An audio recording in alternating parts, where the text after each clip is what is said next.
ozishga retsept va go'zal bo'lishga, betlaringiz tip-tiniq bo'lishga. Halishni o'zim shu narsani iste'mol qilyapman. Guvohim bor. Ko'ring. Qizil lavlagi, aniq qizil lavlagi. Sabzi, selderey va imbir. Sokini chiqarasiz. Sabzining sokini 1 piyola. Qizil lavlagining soki yarim piyola. Keyin seldereyning soki. Bundan bir 50 gram qo'shasiz.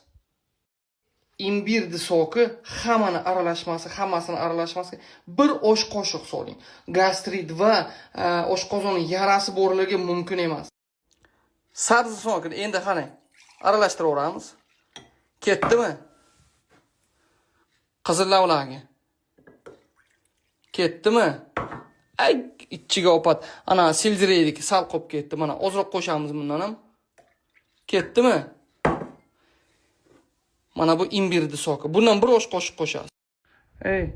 Ishoning, 3 kun hech narsa yemagan holda imbir, sabzi, selderey, qizil lavlagi. Ishoning, betlaringiz tiniq bo'ladi. Organizm очищение bo'ladi. Onkologik заболевание, любой kasalga. Bismillah.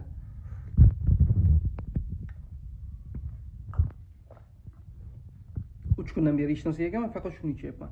Qorningiz to'q bo'ladi. Qornilaringiz yo'qolib ketadi, jirlar erib ketadi. Jiroviy gepatoz deysizmi? Ichak kasalliklari deysizmi? Semiz bo'lsangiz, ozasiz.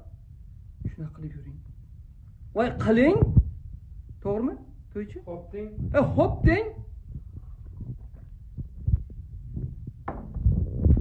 Вообще maza bor-ku. Maza. Ishoning, aytganini qiling-da, 3 kundan keyin yengil yurasiz. Faqat hech narsa yemang. Non, pon hech narsa. Mana o'lganim yo'q-ku. To'g'rimi? Tip-patirikman. Davay.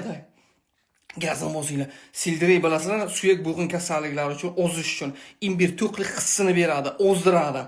Sabzi, qizil lavlagi qonni ko'paytiradi. Onkologiya bizni 50 boy kasalga ketadi. Davay, shu bugundan boshlaymiz. Hop, yoki ertalabdan.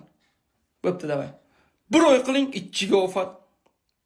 Boshqa orada masalan kunida xohlagancha iching. Orada meva sabzavotni xohlagancha ichishingiz mumkin. Ovozini o'chiring. Hop, bo'pti.